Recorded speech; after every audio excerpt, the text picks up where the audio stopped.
কোম্পানিগঞ্জ বিদ্যুৎ যদি আগামী 24 ঘন্টার মধ্যে যদি ওনারা ঠিক না করে, তাহলে আমরা কোম্পানিগঞ্জের সাধারণ জনগণ বিশাল আকার বিশৃঙ্খলা সৃষ্টি করার আমরা চেষ্টা করবো।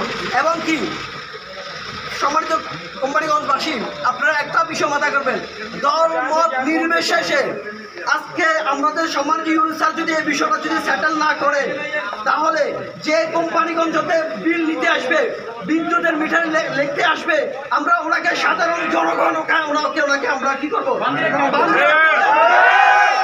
আগামী কোম্পানিগঞ্জবাসী একটা বিষয় আপনারা খেয়াল করবেন, আজকের পর থেকে যদি কোম্পানিগঞ্জে যদি কোনো বিদ্যুৎ নিয়ে কোনো ছিনিমিনি খেলে, তাহলে আমরা আগামী মাস থেকে এই মাস থেকে আমরা বিদ্যুৎ দেওয়া বন্ধ করবো।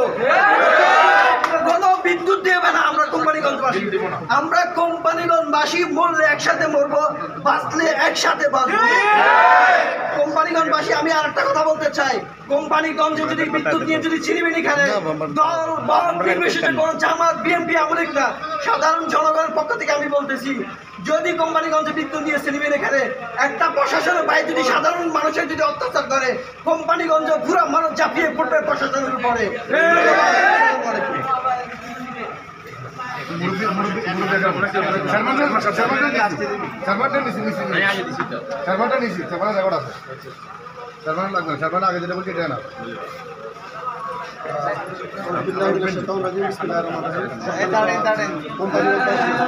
আজকে আমরা আমাদের পল্লী বিদ্যুতের তামাশার কারণে নিরবিচ্ছিন্ন বিদ্যুৎ দিতে ব্যর্থ হওয়ার কারণে আমরা কোম্পানিগঞ্জের সরহাদেজ এবং সর্বাবতী ইউনিয়নের মানুষজন এখানে আমরা উপস্থিত হয়েছি। আমরা শান্তিপূর্ণ এবং শৃঙ্খলার সাথে আমাদের স্মারকলিপি প্রদান করেছি আমাদের উপজেলা কর্মকর্তার সামনে। আমরা চাই বাংলাদেশের অন্যান্য জেলাতে যেভাবে নিরবিচ্ছিন্ন বিদ্যুৎ সেবা পেয়ে থাকে, আমরাও সেভাবে নিরবিচ্ছিন্ন বিদ্যুৎ সেবা পাবো ইনশাআল্লাহ। আমরা আজকে আমাদের এই কর্মসূচির পরে আমরা অবজারভেশন করব, আমরা দেখব যদি আমরা সঠিক কোনো সমাধান না পেয়ে থাকি, তাহলে আমাদের আগামী দিনের আন্দোলন হবে আরও কঠিন, আরও দুর্বার। সকলকে ধন্যবাদ। আসসালামু আলাইকুম।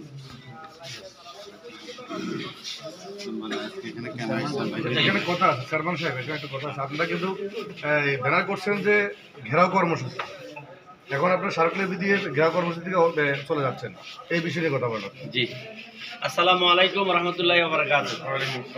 প্রিয় সাংবাদিক ভাইরা এবং আমাদেরকে যারা দূর দূরান্ত থেকে দেখছেন, প্রত্যেকের উদ্দেশ্য কথা, অর্থাৎ আজকে আমাদের বিদ্যুৎ নিয়ে কষ্ট হওয়ার কারণে সাধারণ জনগণ বিদ্যুৎ অফিস ঘেরাও কর্মসূচি দিয়েছে। আর বিদ্যুৎ ওই যে ঘেরাও কর্মসূচিতে সাধারণ জনগণ সম্পৃক্ত হয়ে যদি অফিসের কোনো ক্ষতি করে, অথবা রাষ্ট্রীয় কোনো সম্পদ নষ্ট করে, অথবা রাষ্ট্রীয় কোনো ইউনিসার অফিস ক্ষতি করে, এই জন্য আমি যখন রাত্রে এই বিজ্ঞপ্তিটা এবং দেখলাম, সাথে সাথে কি আমি ওখানে একটা আপনার কি এস্টাসার দিলাম, যেটা আমার অজান্তে ছিল এই কর্মসূচিটা, কি আমি একজন ইউনিয়ন চেয়ারম্যান হিসেবে অথবা একজন দায়িত্বশীল হিসেবে আমাদের রাষ্ট্র কোনো সম্পদ নষ্ট এটা আমি কামনা করতে পারি না। কিন্তু জনগণ যখন কষ্টে আছে, তারা কষ্ট থেকে কিছু করে ফেলবে, এই জন্য আমি উপস্থিত হয়ে কি ওখানে রাত্রে লিখলাম যে না, আপনাকে ঘেরাও কর্মসূচি দেওয়া যাবে না, আমরা কি অবস্থান কর্মসূচি করি। কিন্তু পাবলিক তো জনগণকে কি আমি সম্পৃক্ত করা আমার জন্য কষ্টকর, এই জন্য আমি ইউনিসারের অফিসে তাদেরকে ডেকে নিয়ে আসলাম। এরপর আলহামদুলিল্লাহ ওনারা শান্ত ছিলেন। এরপর আমরা যখন ওনাদের সামনে রেখে জিএমকে ফোন দিলাম, জিএম বললেন যে আমরা অল্প সময়ের মধ্যে আপনাদের এই সমস্যার সমাধান করব। আবার ইউনুসার বললো যে কি আমি আপনাদেরকে অবশ্যই একটা ব্রিফিং করব। তখন আমি আপনাদেরকে তো উপস্থিত নিয়ে গেলাম, স্যারও কি বলছেন এবং আমাদেরকে আশ্বস্ত করেছে, আমাদের লোকজন যেটা বলছে রাষ্ট্রীয় সম্পদ যাতে করে নষ্ট না হয়। এবং এর আগে 5 আগস্ট এই এলাকা কি যে তার সাথে রাজত্ব হওয়ার কথা ছিল, আমরা ওই টাইমও কি রাষ্ট্র এলাকাকে শান্ত রাখার জন্য যে ভূমিকা রেখেছি, আজকে সেই ভূমিকা দায়িত্বশীল হিসেবে রাখার জন্য কি ওই যে ঘেরাও কর্মসূচির পরিবর্তে কি যে অবস্থান কর্মসূচি করে সংবাদের মাধ্যমে অথবা স্মারকলিপি দিয়ে কি আমরা আমাদের কর্মসূচি আপনাকে সংক্ষিপ্ত করলাম। সাথে সাথে আমাদের যে দাবি, ওই দাবি যদি ওনারা এই অল্প থেকে সমাধান করে দেয় আলহামদুলিল্লাহ।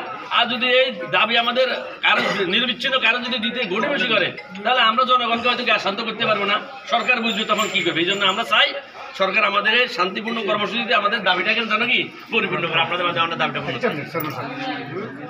একজন লোক স্মার্ট দেন যে আপনার দাবিগুলো যেন উপস্থাপন করে, আপনার দাবিগুলো কি, হ্যাঁ দাবিগুলো যেন উপস্থাপন করে। আপনাদের যে দাবিগুলো আজকে ছিল, এই দাবিগুলো যে এইগুলো একবার সংক্ষেপে কথাগুলো বলুন। সম্মানিত এলাকাবাসী, টিওনো মহোদয়কে স্মারকলিপি দেওয়ার পরে তিনি আশ্বস্ত করেছেন। আর একটা কথা ওনাকে আমরা বলেছি যে ইউনিয়ন ভিত্তিক যেভাবে বিদ্যুৎ দেওয়া হয় কোম্পানিগঞ্জের বরাদ্দ থেকে, তাহলে চরপার্বতী কেন বেশি সাফারার হচ্ছে এটি একটু খুঁজে দেখতে হবে। চরাচারি কেন বেশি সাফারার হচ্ছে, এখানে অন্য কোনো ষড়যন্ত্র কাজ করছে কিনা, এই বিষয়টা তিনি আশ্বস্ত করেছেন, তিনি এটি দেখবেন।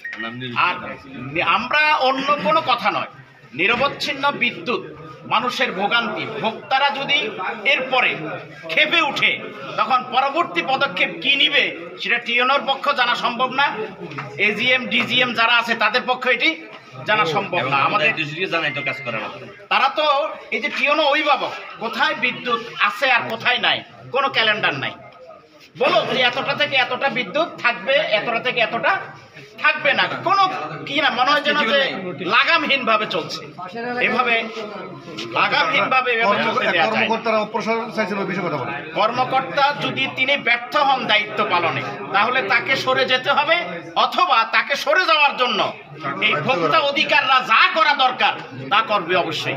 এক্ষেত্রে উনি আসার আগে আমাদের কারেন্টের এত ডিস্টার্ব ছিল না, এই জন্য উনি আসার সাথে সাথে এত ডিস্টার্ব হবে কেন, এটা পরিকল্পিত হবে।